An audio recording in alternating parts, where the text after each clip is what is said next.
Education Subcommittee Task Force meeting. Is everyone able to turn their cameras on now? If not, DTI, can you please give them permission on the functionality so everyone can turn their cameras on, please?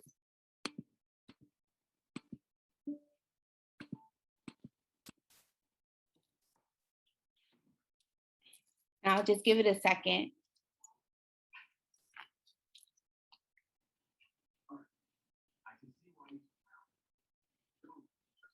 Good afternoon, everyone. This is Michael Harp.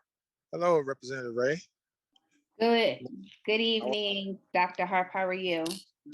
Pretty good, pretty good. I'm actually transitioning from one meeting to the next. That's why my camera's off. You don't want to see me walking in the dark. So no, that's all right. We just trying to, for those who are stationary, we trying to make sure that their cameras are on. It seems like there's a technical difficulty happening right now. Okay, all right. So just bear with us, everyone watching. Good evening. I hope everyone is well on this Thursday night. Thank you for joining us for our third subcommittee meeting in regards to the African American Task Force on Education.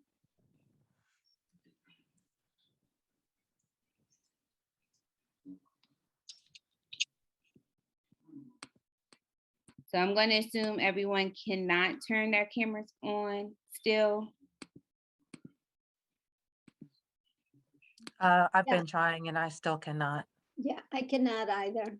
Okay. Is DTI still on the line?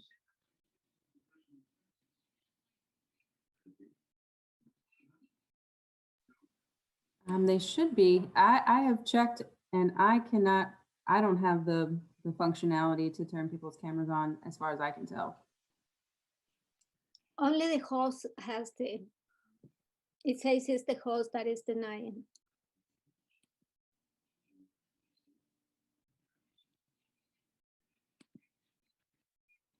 Yeah, unfortunately, I do not have the functionality to be able to turn everyone's cameras on.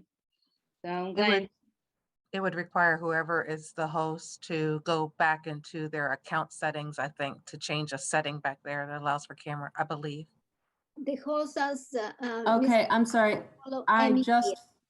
I'm sorry to cut you off, Charito. I just found a setting. I clicked on it. Everybody should be able to share at this point. I see Dr. Martin. Here we go. Hello, beautiful faces, as I tell my students. Good evening. All right, there we go. I see faces. All right, here we go. All right.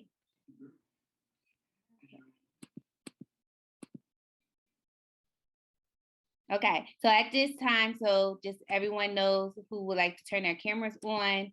The camera functionality on your the video sharing button is now working. And we're going to go ahead and get started with our meeting. Caitlin, can you please call attendance, please? Yes. We will start with you, Madam Chair. Representative Ray Moore. Present. Okay. Representative Medina Wilson Anton, she is absent. Christine Aloyas. Present. Tiffany Savage. Kyrie Bay. Present. Simone Philpotts. Here. Gloria Ho. Present. Amanda Holman. Present. Leslie Footman. Jamie Bailey. Dr. Dania Woods. Present. Stephanie Ingram. Good evening, everyone. Krista Davis. Present. Eric Anderson. Jermaine Solomon.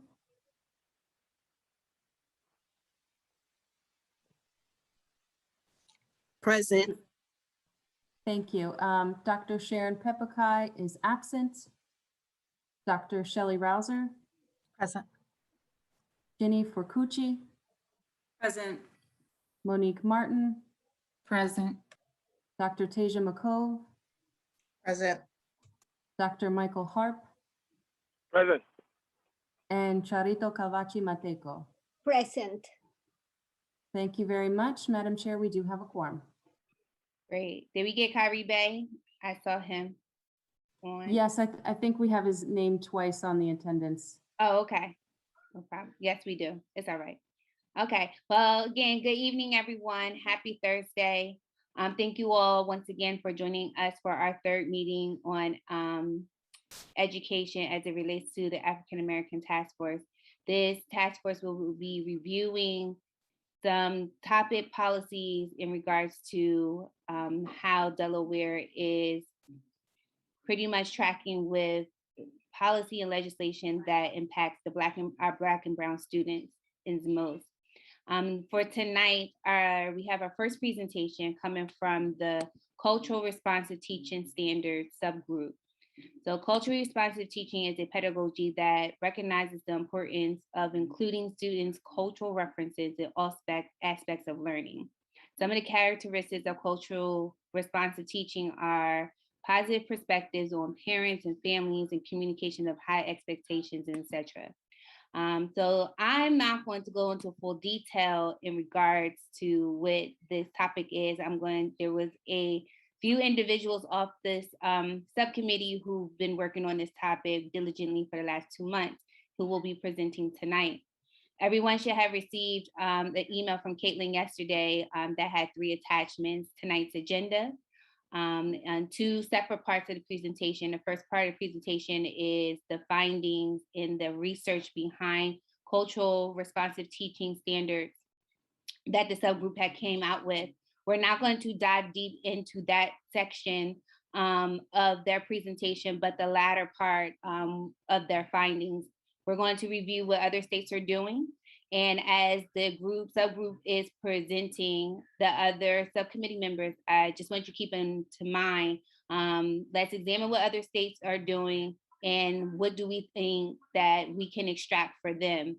The purpose and goal of by tonight, I would like to have a outline of standards of things that we would like to be written in standards, which will be done at a later date. I arbitrarily thought that, we will be able to produce standards coming out the subcommittee, but through more just finding out things and being educated on the process, that process will be later taken. So tonight's goal again is to begin to outline things that we want to see in the standards once they are written and we could put those into law. Any questions before we begin? All right. Can we change the slide and the subgroup can begin their presentation?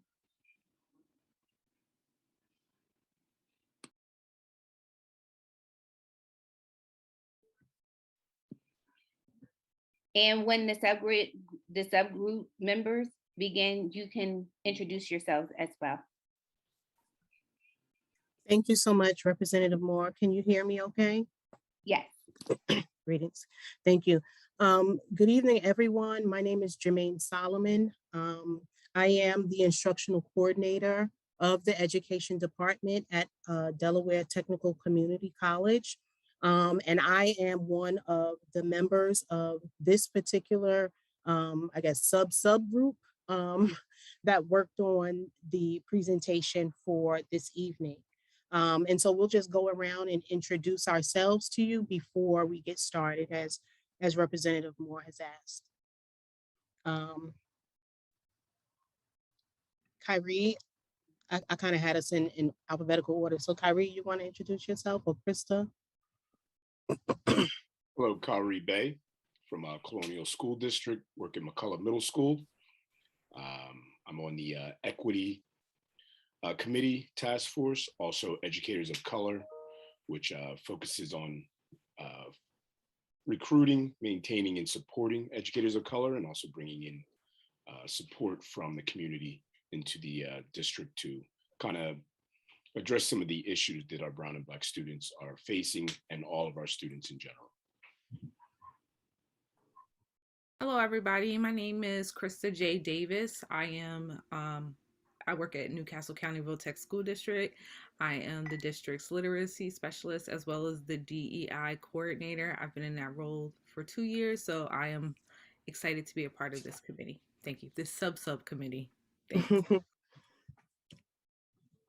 Good evening, everybody. My name is Jenny Fercucci. I am at the Department of Ed. I work on the CTE team.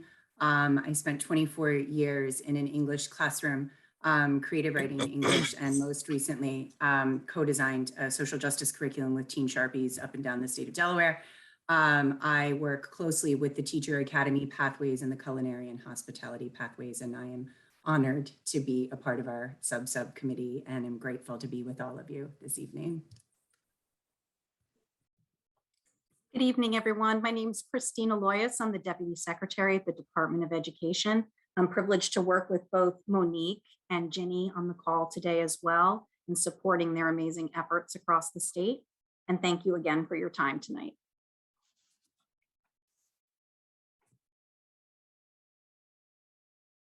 Okay, so if we want to transition to the slide that we had up, starting with, I think it had Alabama on it.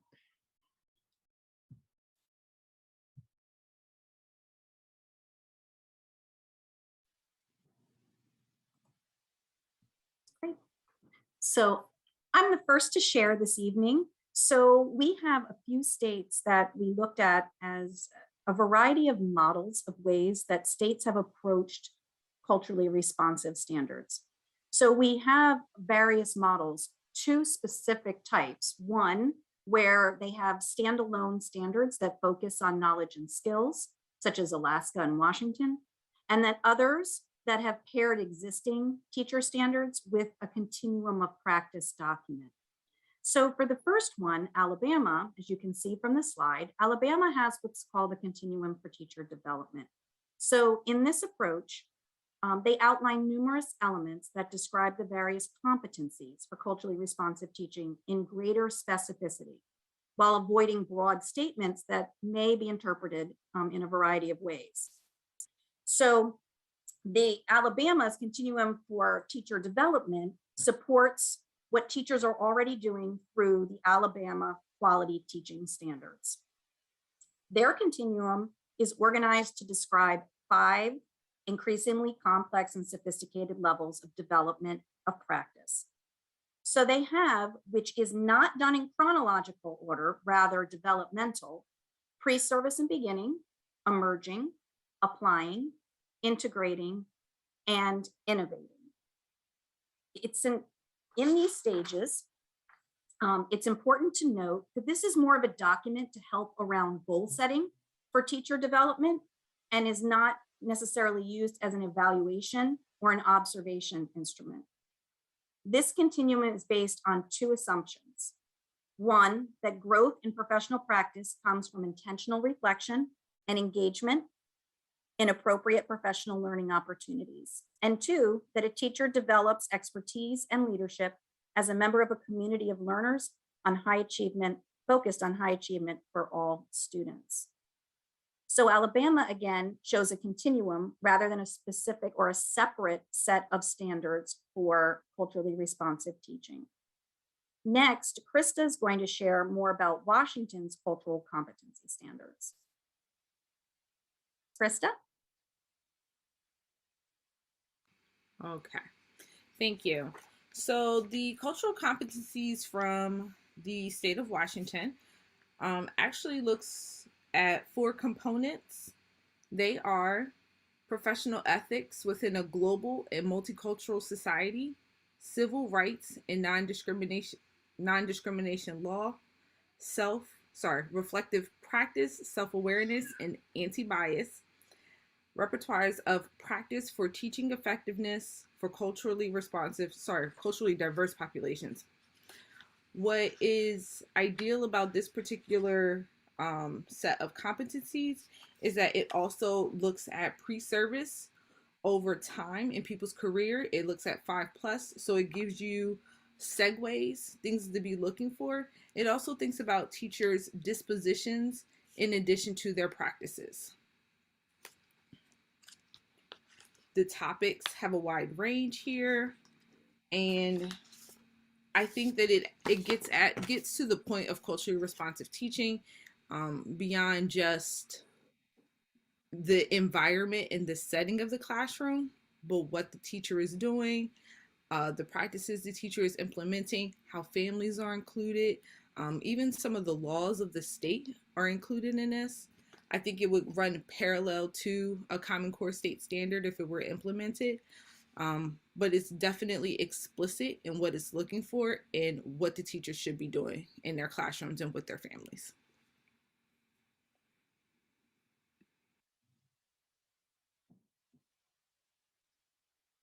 Jermaine, are you next? Illinois is next, Krista. Is that right? Yeah, so Illinois. So Illinois standards are really rooted in aiding ed prep programs. So I'm going to talk a little bit about that and then also give you some background because I think the background around their implementation is interesting. So Illinois standards apply both to candidates for licensure and to the programs that prepare them. Passed in 2020, existing programs in Illinois have until 2025 to implement the standards. So they've been given 5 years to receive them, implement them, deliver them. So their model, if we think about it as employed in Delaware, would really apply to our teacher academy programs of study. As noted, those are the programs that I work with through the Department of Ed, and currently there are 20 K-12 programs and 10 ECE programs in our districts and charters in the state. And then obviously this would apply to our 4 IHEs, DSU, Delaware Tech, University of Delaware, and Wilmington University. Context I just wanted to offer you in their process is that in 2018, the Council of the Chiefs of the State School Officers, right, CCSSO, partnered with 10 states. Delaware was part of that. Monique and I served on that team with a number of partners and stakeholders in the state of Delaware. So CCSSO convened these 10 states, engaged to work around the diversification of each state's teacher pipeline and to ensure that all teachers are culturally responsive. Illinois' team is composed of diverse stakeholders representing institutions of higher ed. And I really want us to think about who the stakeholders are, right? Who were included. I think this is really important, and we'll talk about that in our recommendations. Institutions of higher ed, district and school leadership, the Illinois State Board of Education was involved, and the Illinois General Assembly. Noticeably missing on the DLERT team were students, our students, families, caregivers, and community members, and I would like to emphasize that. Their DLERT team did, however, engage with those stakeholder groups before rolling out the standards, but they were not part of the process from beginning to end. It is also worth noting that currently ISBE, the Illinois State Board of Education website, is very, very public facing in its support of the CRT standards, including but not limited to. On their page, you will find resources that support the standards, goals that are directly linked to the implementation of CRT, vision and guidance for a diverse and learner-ready workforce, and a culturally responsive reading list. So if you could go to the next slide, please. I think this is really, really interesting. The document of standards is a 52-page document. This is really a list of it captures basically the standards. It's the essence of the standards. These are the 8 standards sort of reduced into a digestible statement. So the standards, as noted, support inclusion and equity for students by guiding educators to self-reflect and gain a deeper understanding of how their life experiences affect perspectives, understand that systems in our society create and reinforce inequities, learn from and about their students' cultures, languages, and learning styles to make instruction more meaningful and relevant to their students' lives, value students' feedback and leadership, support and create opportunities for student advocacy, develop relationships with families in the community, curate the curriculum to include and represent a wide spectrum of identities, and ensure the diversity of the student population is represented within the broader learning environment. So that is Illinois, and it's just important to emphasize again that they are specifically creating these standards for the educator prep space. Jermaine? Thank you, Jenny. And so, excuse me, the state that I focused on was Alaska. And here just gives you a little bit of information of, what that includes, right? Specifically the indigenous population. If you can go to the next slide, that'll be great. And so with Alaska, looking at their standards, I felt like it covered a lot of ground because it wasn't just for educators, right? So with Alaska, there were 5 distinct areas that they focused on. And those 5 were, again, not just the educators, right? But they included students. They included the curriculum. What are we using to engage our learners, right? The schools, right? The schools themselves, like, okay, how do we do this? How do we support this? How do we make sure that we are held accountable for this, right? And then the community, right? So there are also expectations from the community and the stakeholders. And then when you look at the standards and you look at what each group, each of those areas, those 5 areas are responsible for, what the expectations are, what the goals are, I felt like it was comprehensive. I felt like it made sense.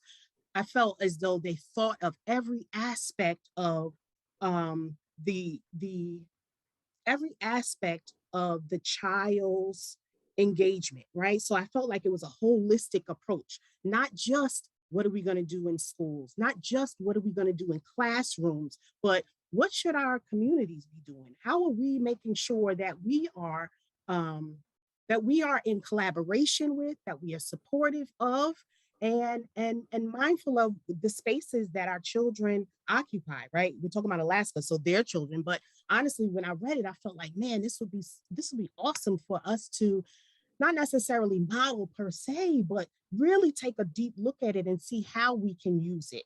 Um, it was a consortium, right, as well. So like Jenny spoke to, it wasn't just one entity that was involved in coming up with these standards. There were, I mean, it's a lot. I felt like it was a lot of different programs and entities involved. I don't know, however, how involved the families were. I don't know how involved, the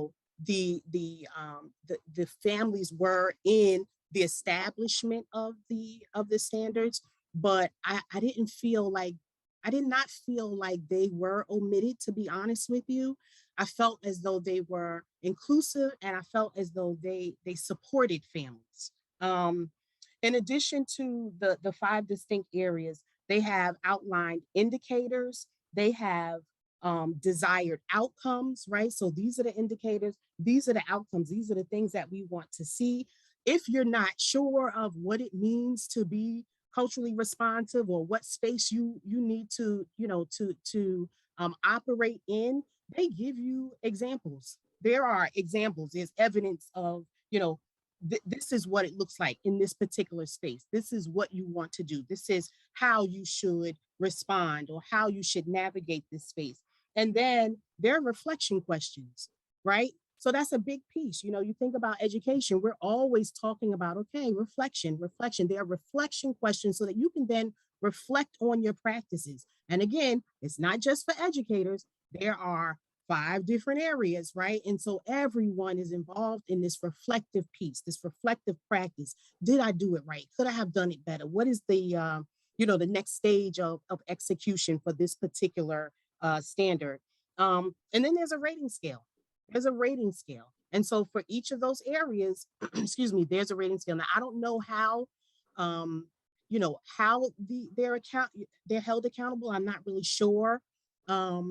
But it made me, I gotta be honest, it made me think about this being something that we incorporate in our teacher evaluations, right? If this is something that we want to see, something that we want to support, something that we want teachers to become comfortable with, then we have to provide the support, right? And then also provide the accountability piece. How do we do that if there is nothing? And so I just, like I said, I thought it was a great work that they did. We do have the link. I don't know. I hope that this goes out so that you guys can all, can all take a look at it. And that was That was Alaska. So if we go to the next slide, I think we will start then to talk about some of the recommendations that, that we came up with. And so this first one.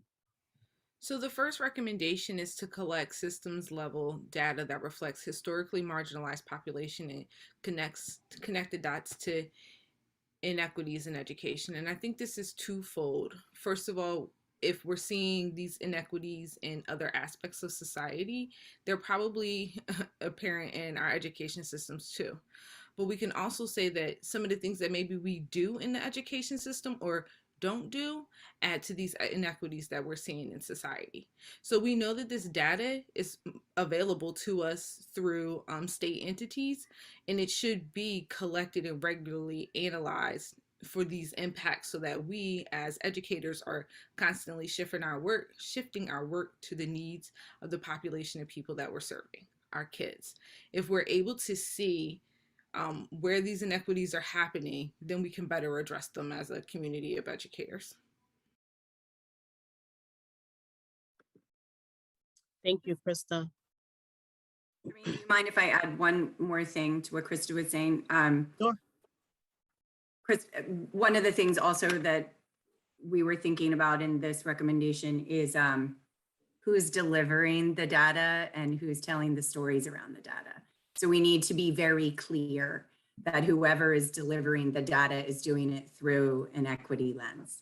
And so we really just wanted to name that because we've all been privy to data and then walked out with a lot of questions around like, well, what other information was not provided? So I think that's really important, like who's delivering the data and what story is it telling and is it through an equity lens? Mm-hmm. Recommendation 2, Jermaine and I are gonna sort of share this one. Invest in developing culturally responsive educators, one that goes beyond providing one-off courses or workshops. Jermaine, do you want to start? Go ahead, Jenny, go ahead. I'll just follow you. Okay. Okay, so we talked about consistency and longevity. And so we were really intentional around like, this isn't box ticking, that it isn't a one-off opportunity. So consistent training in diversity, equity, inclusion, and belonging should be offered statewide. Language needs to be level set. Collective awareness needs to be inspired and maintained, and standards need to be implemented with fidelity so that there's shared commitment and equitable outcomes. And so we're really thinking about this idea, like, the training needs to be statewide, and Jermaine and I are working together currently. This just serves as an example, a just tiny example. Teacher Academy teachers are currently undergoing anti-racism, inclusion, diversity, and equity training with faculty at Delaware Tech for the next 6 months. So we're sharing in that space, but we know that 6 months is not an end stop. That's a phase 1. We know that 2 hours a month is not enough. So when we think about this training, we need to make sure that there is time and funding for the training. So it must be ongoing. We also recognize that there must be scaffolding required for various entry points. We need opportunity for affinity groups. We must also prepare for the onboarding required for educators moving into our state from other regions that might not be prioritizing the standards in the same way we are. And again, just to emphasize, there's no end stop. Ongoing access to training must be prioritized. So there's just a couple thoughts around that recommendation. Yeah. And so just to add to what Jenny is saying, with the idea of being ongoing, there's this idea of also being consistent, right?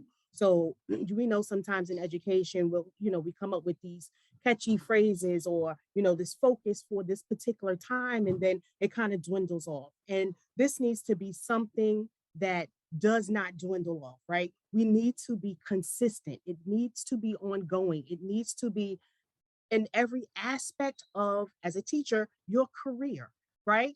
One of the things that we talked about the other day was this idea that, if you identify in this way, then you understand everyone that identifies in this way.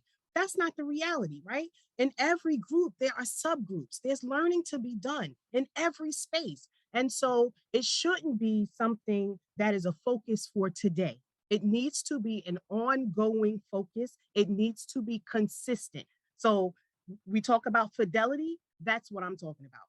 Do it with fidelity. Do it like you mean it. Do it like you want the change. You want to see the change. We had our third recommendation. Was that That's me. you, Kyrie? Yes, and that's convene a team of diverse stakeholders to research and write the culturally responsive teaching standards to be implemented in pre-K through 12. And I think we've mentioned this several different times from looking at the different standards from the different states, how large of a process this truly is. I've been on the SEL different committees with Terry Lawler where when I got on, this was already a year in the process, and I was doing the crosswalks. So I just made some bullet points, and I'll be short here. So it took us 1 year of work by the Delaware SEL Collaborative to even get to the point where I was introduced to that committee. There was team members of a cross-section of community partners, educators, and other community stakeholders such as grassroots level. This began in 2019, was the initial draft, and it was released January 2020. The revision came later on that year. They created quick reference docs. They involved CASEL and Common Core standards to make sure that it met everything in the state there. I was part of another committee where we created the toolkit to focus on competencies, content, and support roles. So we really broke it down into the core standards. We also broke it down into exploratory teams, counselors, so that you really had a wide range. I'm not sure how much of a community, maybe students were involved or parents or caregivers. I'm hoping that that's something that we make sure they have a voice in this, because not just as a teacher, I'm also a parent within the district that I serve. And I am in the community and have family members around that ask about this type of these type of standards and what we are going to do. Also, there was over 80 educational leaders, outside community groups, community grassroots leaders that participated in creating the crosswalks. And we looked at New Jersey, Maryland, PA, kind of what we're doing here to kind of see what has been done so that we don't make mistakes that they've already made and also enhance what they've done. We had 5 quarterly meetings that started in October of 2020, ended in July 2021. Now those SEL standards and competencies that we came up with are now out there for public consumption and feedback. So I'm hoping that we actually really get a chance to vet all the information and really do this right, because I think it's been said earlier, this isn't just a right now issue, and we may not reap the fruits of this labor, but it's the future generations that are going to truly benefit from this. So we really got to get this right.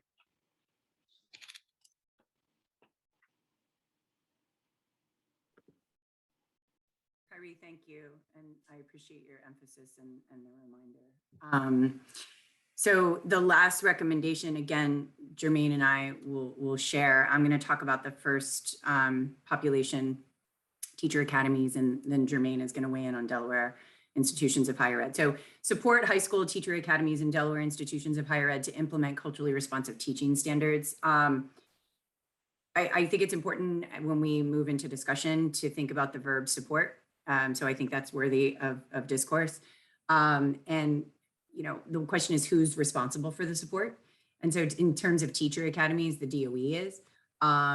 So I, on the CTE team, currently support them as noted. We are undergoing intensive programmatic revisions with the curriculum. We're piloting a curriculum rooted in social justice in 4 different districts in the state of Delaware. We have an ECE and K-12 collaborative that has established mission and value statements that center diversifying the workforce, teacher workforce, educator workforce, celebrating student identity and student voice, growing, supporting, and sustaining future generations of culturally competent educators. Those are just some of our value statements. We're working on internalizing those right now because we all know that words on paper are just words on paper if we aren't committed to them from our hearts and our spirits and our minds. And so we're working on that as a collaborative. And part of that is our training, which we talked about in recommendation 2.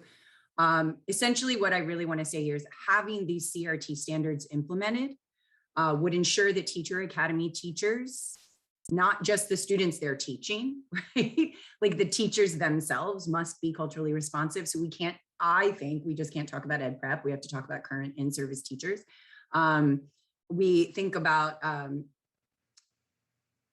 the curriculum and the culture, and that's what Jermaine was talking about earlier. Like the Teacher Academy teachers have to be culturally responsive. So does their curriculum, so does the culture, so that future educators are really, really prepared for the diverse classrooms where they will teach, for the communities they will serve, and for the futures they will live. Thank you, Jermaine? Jenny. Yep. So, and the segment that I'm going to talk about now is just the focus on what are we doing in higher ed? How are we developing, making sure to graduate educators that are ready to hit the ground day one, right? Year one, day one, not 5 years down the line, not 10 years down the line, but year one, day one, with this mindset of being culturally responsive, being forward moving, having a growth mindset.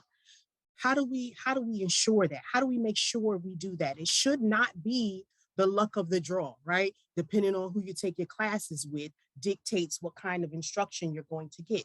And so what we're doing is we're trying to build courses that support this approach, right? You know, again, when I went through the program, there was nothing that prepared me to think about, okay, how are you going to make sure that you're supportive of this culture or that culture? And you know, I said this a few minutes ago. I worked in fresh out of high school. I worked in a school where most of the students I could identify with from that standpoint of what I see visually, what I see, right? But when you start to look at just all of the other things that make us who we are, there are subcultures, and some of them I was not familiar with. I did not know, and nothing in my undergrad had prepared me for it. Nothing in my undergrad prepared me for it. So if I'm looking at these children and these children look like me, right? And I'm feeling like I'm not adequately trained for this. I'm not prepared for this. What must someone else feel who is in that same position and these children don't look familiar? What must they feel? And how do you navigate that space? And so in higher ed, and you know, I know we have other higher ed reps, so I'm I can't wait to hear from you. But in our school, what we're trying to do is we're building courses. I'm building a course now. I'm building a course now, Culturally Responsive, I think is the name of the course. And the course really allows us to be in that space where some feel uncomfortable, right? Some feel uncomfortable, but it's okay. It is okay for us to feel uncomfortable because we're doing a necessary work. We're doing work that needs to be done to prepare you to be supportive of any and everyone that walks into your classroom. So some of the things that we think about, you might ask someone, what does it mean to be culturally responsive? And they're not able to answer you. They don't know what that means, right? They think that, if I have this poster up for Black History Month, then hey, I hit it. I hit the nail on the head, right? Or if I play this song on Cinco de Mayo, I got it. That's not it, right? And so part of what we're doing is to educate our students to understand what does it mean to be culturally responsive. Some other things that we're doing is identifying those biases. So doing a self-reflection and identify those biases that you're coming into the classroom with, and those implicit biases that you're coming into the classroom with. And then how do they impact students? How do those feelings that you have about those groups impact how you engage with students, how you support students? Another thing we're talking about is, culturally responsive pedagogy, right? So what are your approaches to teaching and learning? A growth mindset, asset-based learning, that perspective of approaching a situation or a subject or a topic with the idea of, you mean something, you're valued. Again, just an asset-based approach to education. The different theorists. We should not have people walking around that don't know who's behind this work. You should, I feel like, as an educator, right? You should be so ingrained in this work that you know who these heavy hitters are. You know who these top people are because you read it, you study it, and you're doing that because you want to do the work. So again, these are just some of the things that we're doing, some of the things that I'm doing in the class that I'm building, but some of the things that we're doing college-wide. These are the recommendations that we have. I feel like there were a lot, but we were trying to skinny them down and not be too too broad with them. There was one other thing. I felt like there was one other thing that I wanted to share.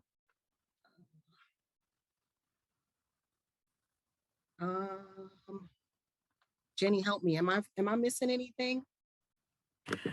I don't think you need help, Jermaine Solomon. Am I good? That All was right. I just want to make wonderful. sure I got all, because you have You your got notes it. written down. I want to make sure I have everything out and that I've stated my point and I've done so clearly is what I'm hoping. And this kind of concludes, the information that we wanted to share with you all tonight. So again, we understand that the goal is for us to create standards that support this work that we want to do. But we also understand that it's not a job that, one, we want to take lightly, and two, that we want to, we want to make sure that we're approaching it as a group, right? As a group of people, as a unified group. Okay. And that's our presentation. Representative Moore, I don't know if you have some commentary, but I would love to hear from the other people on the call with us. Of course. So first and foremost, let me thank each and every individual who took time to work on the information in regards to this topic. I know it's a lot of research that go into it. And like Jermaine said, like we're all passionate about this work. And we need to make sure that it gets done correctly. I also want to thank Kyrie for pinpointing out the exact process it takes to take on and adapt such standards, which will, again, tonight's agenda is we're now going to go into discussion of these 4 recommendations as it relates to cultural responsive teacher standards, of what our next steps will be.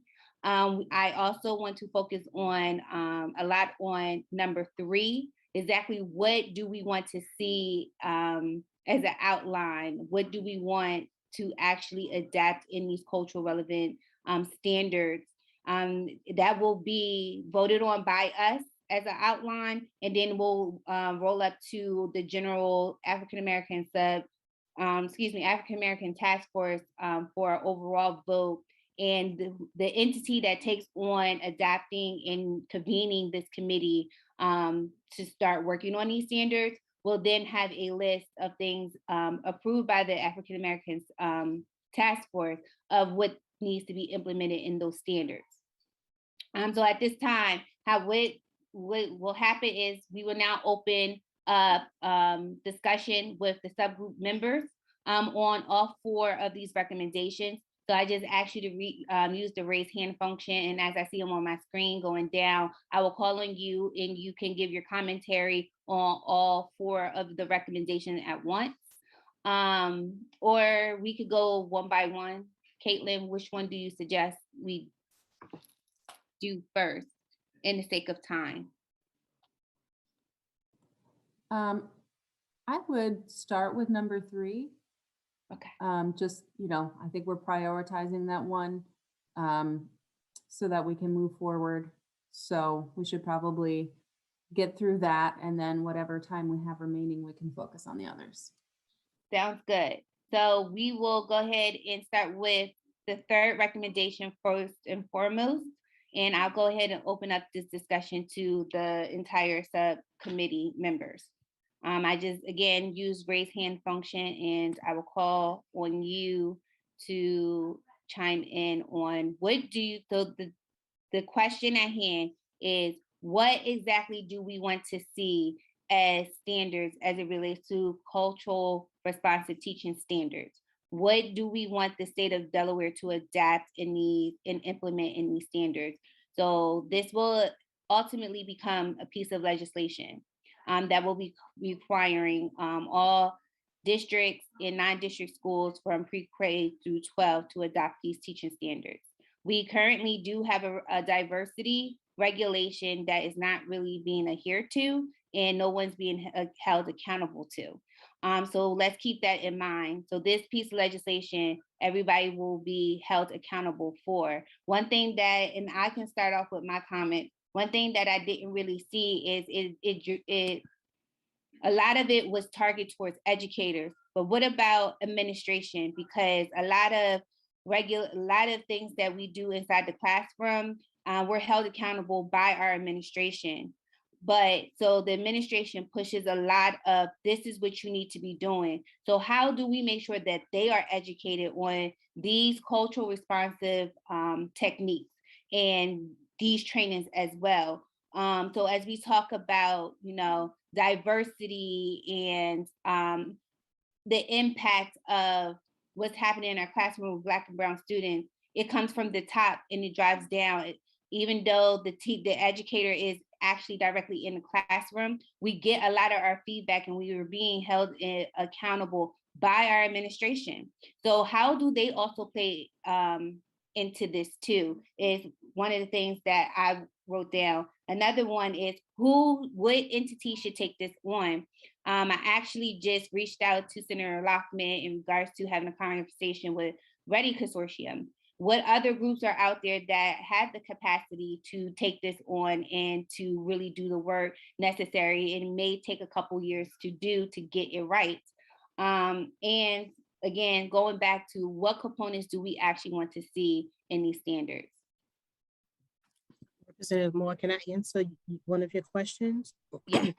So the one question you asked about, how do we support administration in this work, right? How do we make sure that they too are being held accountable, supportive of the teachers? So the state that I shared, Alaska, again, remember they had those 5 different components, right? And one of them was schools, right? Schools. And when you look at schools, that is where the administration comes into play, because they then have some accountability to making sure that what you're being asked to do in your classroom can be done, right? Because it's school-wide, right? It's school-wide. There are expectations of the leadership. There's expectations of everyone in that building, not just the teacher. Okay. Could I add to that? Sure can. So in my district, this kind of started from the top down when we had our superintendent, former superintendent, Dusty Blakey. So he was the initial one on board. From there, he held district heads, and from there, principals and vice principals. Now we're at the point where when we're creating these toolkits for each individual school within the district, each principal and vice principals understand that this is an expectation of them within their schools. So then the buy-in isn't like you're doing this on your own in your classroom and then you're getting no support. They know that it's almost like I used to be in the Marine Corps 30 years ago. And you go through boot camp, and when you leave boot camp, you know that person's been trained with you when you go into that fight. So that when you're sitting there and you get kickback from wherever it may come from, you know that you have the backing of your admin, and then you know you have the backing of your district, and then that goes up to your superintendent there. So I think it's important that they are definitely the torch carriers at the beginning of that, so that message is known throughout the district, and also getting buy-in from the school board, where some of those school board members are going through that training also, so you're not getting kickback from them either. So this has to be an open forum where everybody knows what the business is, so that there is no surprise, like, well, we didn't know this. No, you got it from the superintendent, the school board, and you get it. And then from there, you bring in those strategic community members to make it a full throttle assault on dismantling these barriers that hold our kids back. Holds all kids back, to be honest. This isn't just our kids, all of us, every race, every, you can go into the intersectionality list there. Everybody is suffering from what we've been going through. And so I'll leave it at that. Thank you. And before I get to Amanda, I just want us to keep in mind the reason why we're here, as Kyrie just pointed out, we have to start with that racism is why we're here. And it is part of our work to make sure we're dismantling that piece by piece, because it impacts all students. It's just not Black and brown students. It impacts students of all race, all cultural backgrounds. And this is why it's very important for us to get these standards right, and have this conversation honestly and holistically. So with that being said, Amanda, you are up next.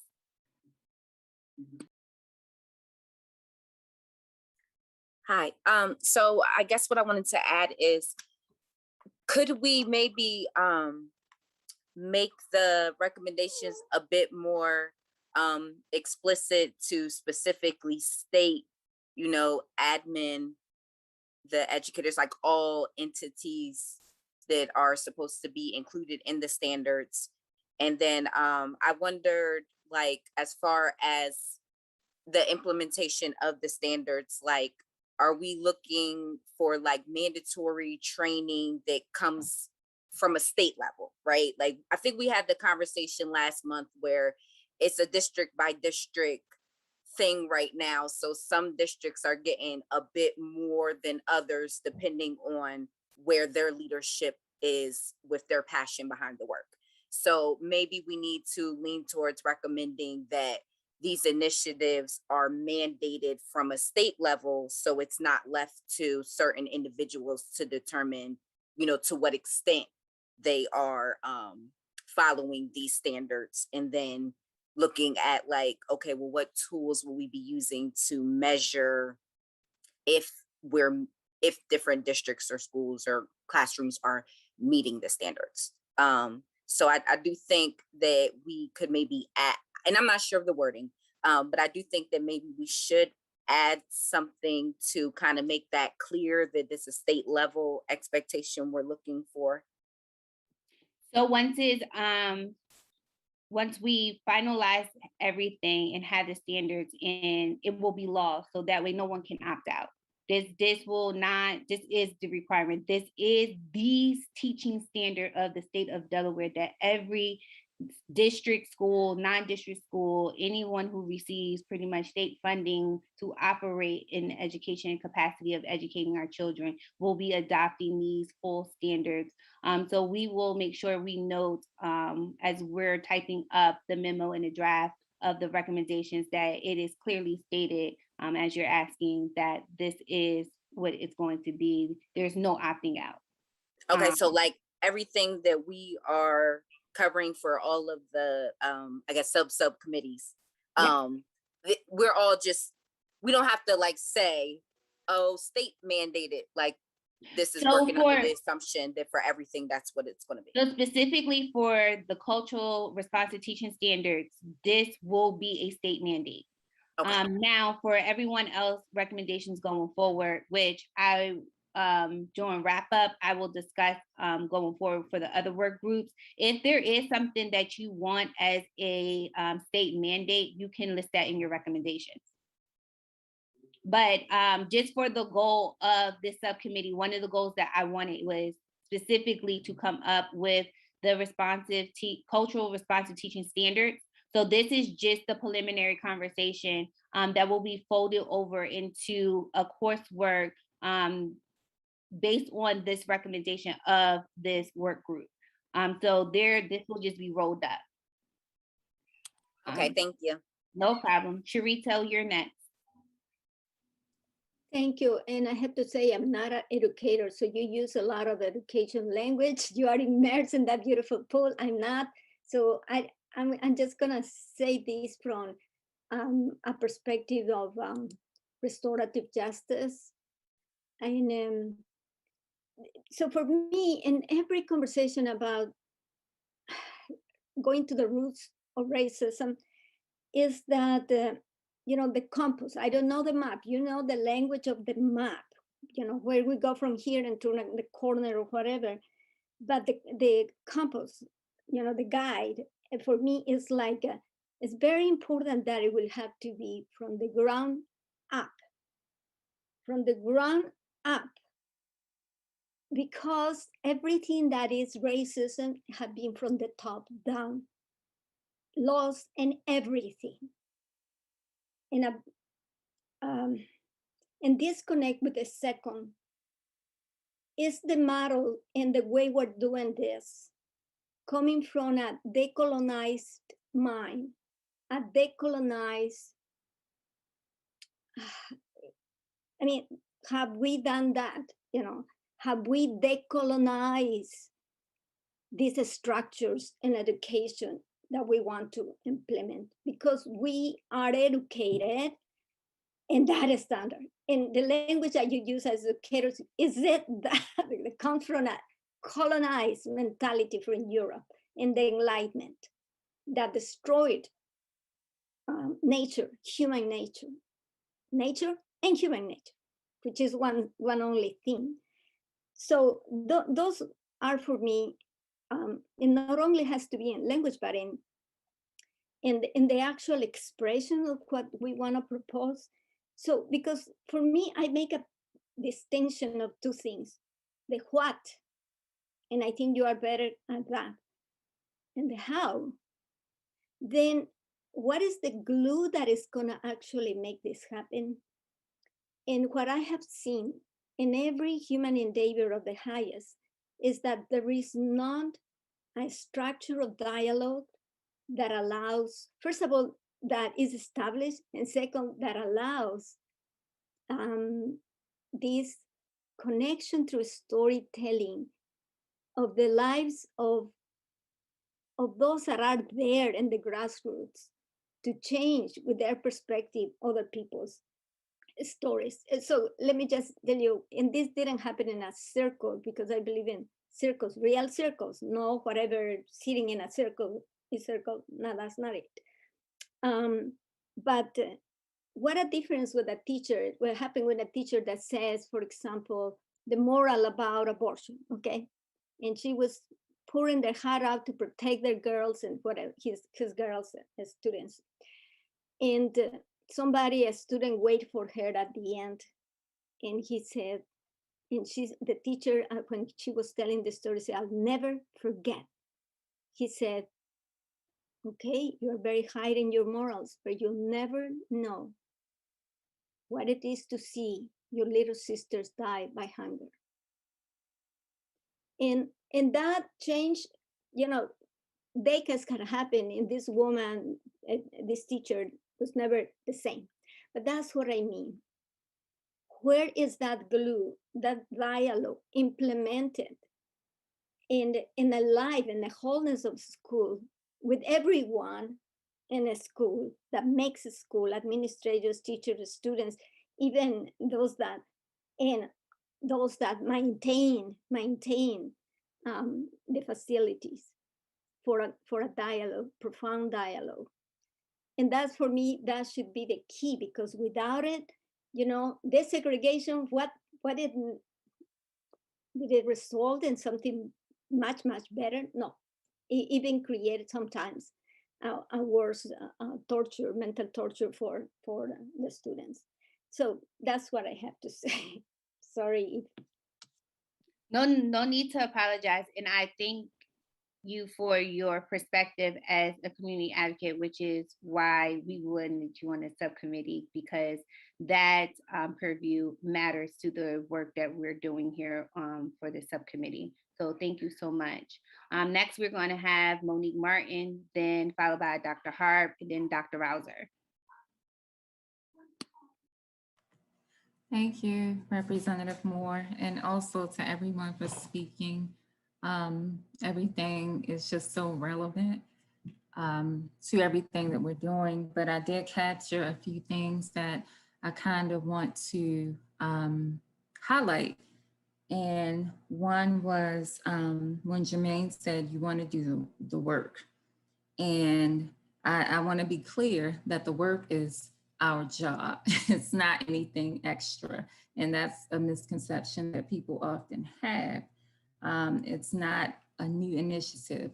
This is what you signed up for to become an educator. So I wanted to clarify that because this is a part of what we should already be doing. And I also want to share a historical, I guess, context.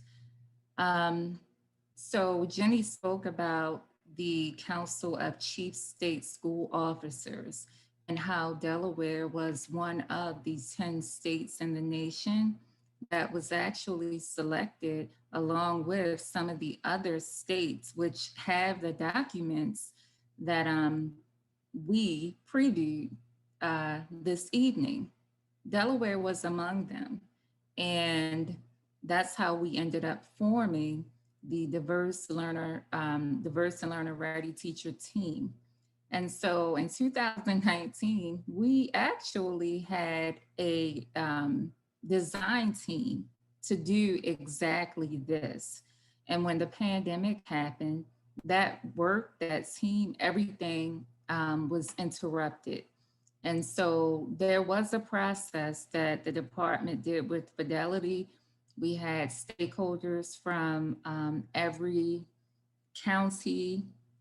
We tried to involve people who wanted to be at the table and also nudge people along who may not have been aware of it or who stepped into their power at the time. And it was a very empowering process. And we also had a neutral partner to support us through the process, especially with vetting, along with the research, evidence, and data. And they were federally contracted with the U.S. Department of Ed to support our region. And that was WestEd at the time. And so this is not completely, foreign to state education agencies, including the Delaware Department of Education. And so I would hate for us to reinvent the wheel, but I'm not trying to, replace anything as far as the potential that could possibly happen. I would like to support the effort to streamline some things so that we can expedite this, because it is going to take consecutive years. And we also had a timeline based on those consecutive years to crosswalk these standards with other standards that, for whatever reason, were still being or are being implemented, so that there was accountability and supports and everything that we're talking about. Jenny and I mean, we were, in the trenches trying to do that work. So that's where our state education agency, where we were in the process. And so I just wanted you to know that, so that I don't know how it would make you feel, but I just wanted to share that information so that we can move forward just with full transparency in the manner that we are interacting this evening. And Kyrie shared some of the processes that he and Terry Lawler integrated. So this equity work was actually on the same I would say, trajectory as the trauma work, but it was interrupted by COVID and other things seemed to surface to the forefront, which deprioritized and reprioritized everything that we were doing.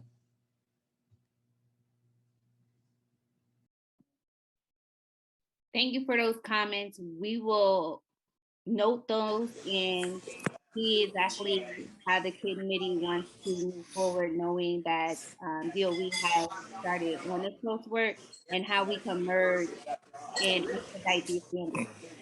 All right, Dr. Hart. Yes, good afternoon, everyone. And for the sake of brevity and to really address the issue, my position is very clear. You know, we have some very tangible evidence that this is something that needs to be incorporated into our curriculum.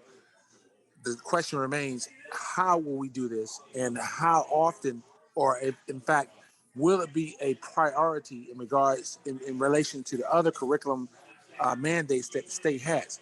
Makes no sense to try to talk about a bunch of ideas if they're not incorporated into the actual curriculum and consistently being followed and consistently being a part of the overall curriculum mandate for schools in the state.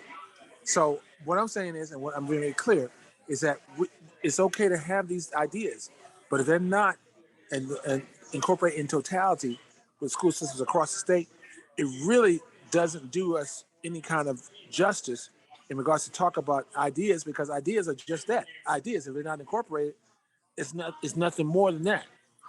So I'm gonna land my comments right there. Thank you, Representative Moore. Thank you, Dr. Hart.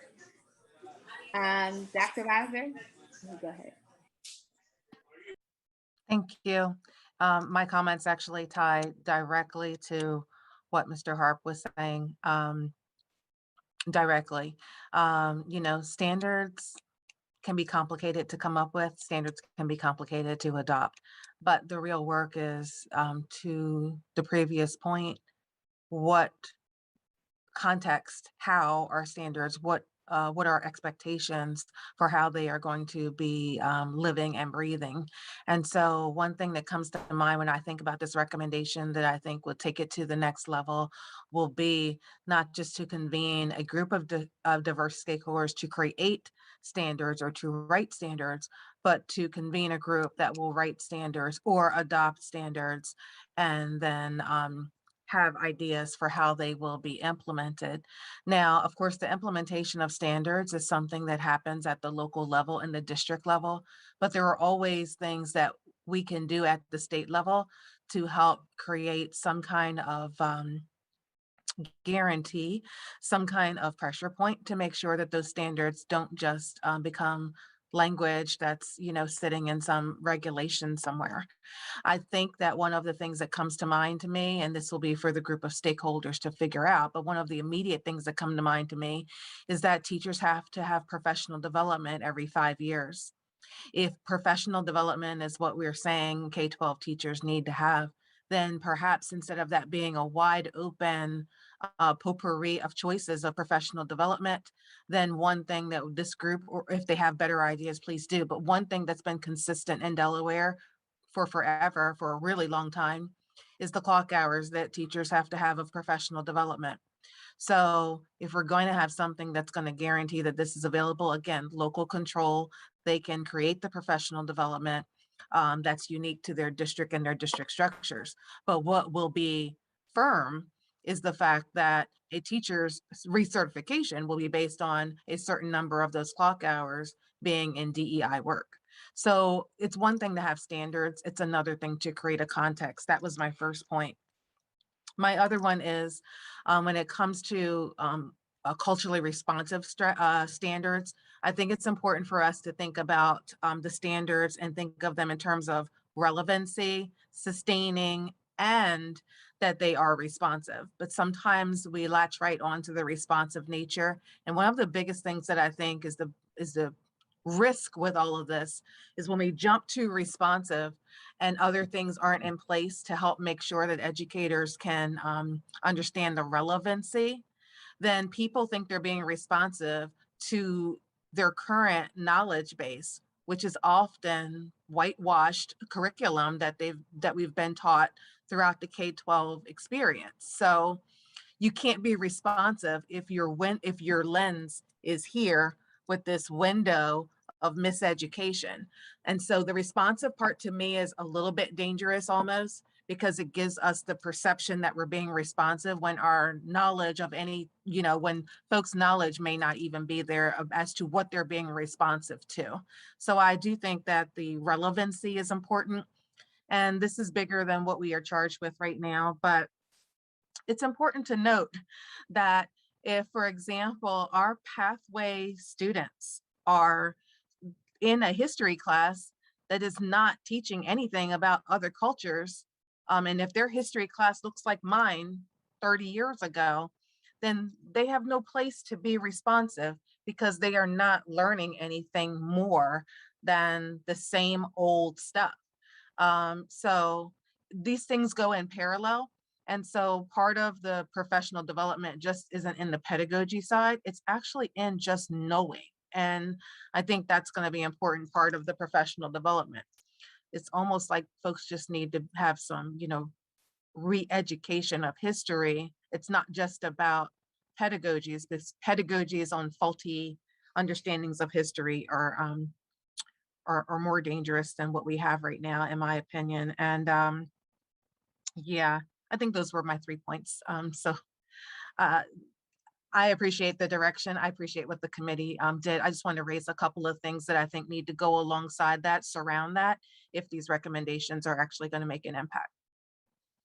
Thank you so much, Dr. Rouser. And I appreciate the work that you are doing as well surrounding this.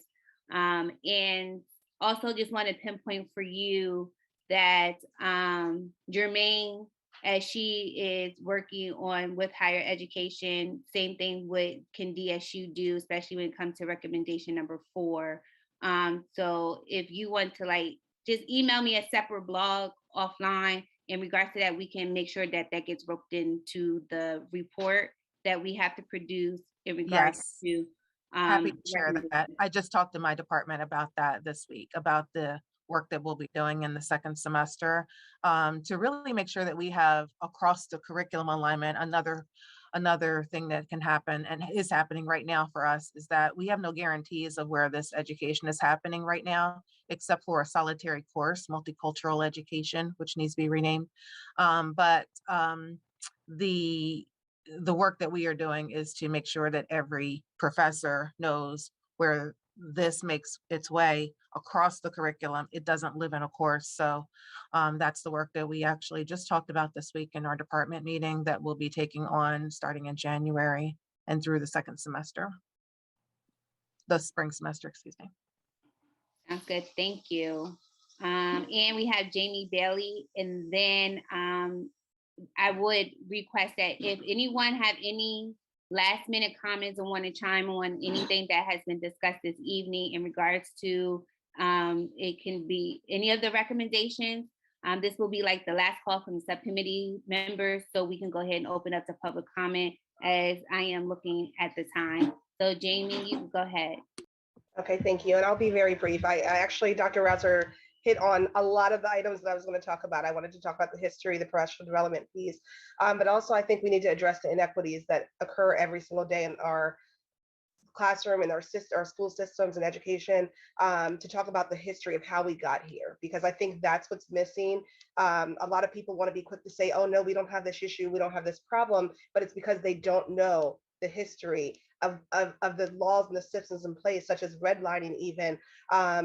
There's so many, just the barriers that have been put in place for us to even be in this space right now to have this conversation. I think that's one of the things I would like to see addressed in these standards. And it comes down to PD. I know that Dr. Rouser mentioned that the PD with the clock hours, but I know another thing that the state of Delaware mandates trainings in the beginning of the year for sexual harassment, for child abuse. Why can't this be an additional training that we get every year? It's that important. Like, we change it up, we switch it out, and that's just one part of it that we're receiving.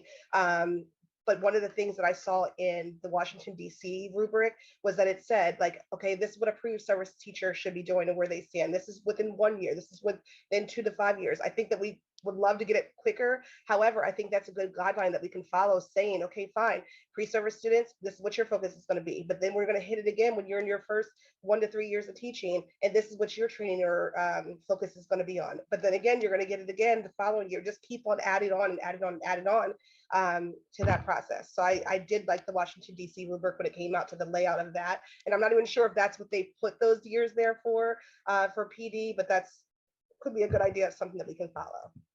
Thank you. Thank you so much for your comments. And so how all this will be compiled is it will obviously be in the meeting minutes, but then we also have to submit a report at the wrap up. So all of these things will be compiled into comprehensive recommendations moving forward on each topic. So now we will go ahead and do public comment. So as of right now, Madam Chair, we actually do not have any members of the public with us. All right, so, we tried to make sure that the public is involved as much as possible. So Sharito, you have your hand up, I see it. Yeah, right. I just want to ask, you are educating me, okay? I'm learning a lot, but one of the questions that I have is, this terrible text that come from Texas that tells a terrible story distorted in a lot of lies. So what is going to happen with those texts? I'm sorry, the text, like... Yeah, the history text, for example, that, are, once it's accepted in Texas, because they call it, there is a specific way how they publish them, and then once they are adopted, they are disseminated all over. And actually, I was hearing the Lights on Education, something like that, an incredible author that was telling, he was a historian, and he was telling how every publisher of a text of history makes sure that nothing is going to be controversial. So the different choices are the same thing, just shared, written in a different way, but they all maintain the ignorance and the lies. So I don't know if this is something, I just wanted to ask you because I am here, but I don't know if this is something that is going to be tackled here. And I'm glad you mentioned that, because the materials that we use to educate our children is important, in which we instruct our students is important. As I just seen a viral video of a math teacher prancing around her math classroom for Indigenous Peoples Day as if that's appropriate, and it was very disrespectful to a student. So you brought up a point earlier, Sharito, about the importance of decolonizing the mindset of the individuals who does this work, which is very important. And that's why I just made the point that there is no opting out. We're in Dr. Rouser and a couple other individuals stated that going over the history is important of why we got here and why we say, there is no opting out of saying, oh, because I'm not racist, I don't have any bias, but you do. It's important to acknowledge that. And even if you don't want to acknowledge it, it's okay, because we're going to acknowledge it for you because we know it exists and it's important to move forward from there. So when we talk about the importance of cultural responsive teaching, materials is included in that as well, that we will make sure that that aspect is captured as we go to outline what the standards, where we're going, what the subcommittee will approve the standards to be as an outline for the framework for someone else to pick up. With that being said, I just want to give one last minute to make sure that everyone had time to share their thoughts, feelings, comments, and concerns about the recommendation. I do have to go back to one point of the agenda. I was so excited to dive in tonight that I forgot to approve the meeting minutes from the last meeting. Okay, I will do a roll call vote. But first, if anybody has any changes that they would like to make to the meeting minutes, now would be the time to indicate that. And if not, Madam Chair, we should probably have a motion and a second to accept the minutes. Stephanie Ingram, so moved. Thank you. Gloria Ho, I'll second. Okay, great. And I will just go down the list of those who are present. Representative Moore, Yes. Charito Calvachi Mateco, Yes. Amanda Holman, Yes. Krista Davis, Yes. Christine Aloyes, Yes. Jermaine Solomon, Yes. Gloria Ho, Yes. Jamie Bailey, Yes.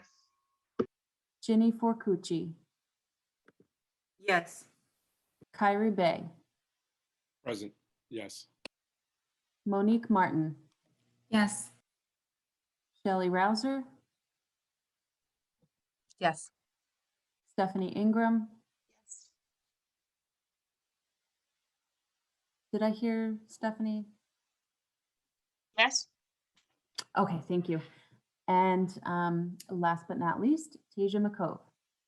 Yes. Okay, Madam Chair, we have all members present voting yes. All right, and that was the acceptance of the September 16th meeting minutes. Thank you. So for our next meeting, the next subgroup to go is, I'm sorry, Caitlin, help me out. School to prison pipeline. School to prison pipeline. So so everyone will understand what the expectation is as far as coming up with your recommendations with your work group. Caitlin will be on, everyone has a Google working doc that everyone should be collaborating on. And we in that doc will already be have some suggestions of leading questions to answer to help you come up with the recommendations that is aligning with the vision of the subcommittee. So that way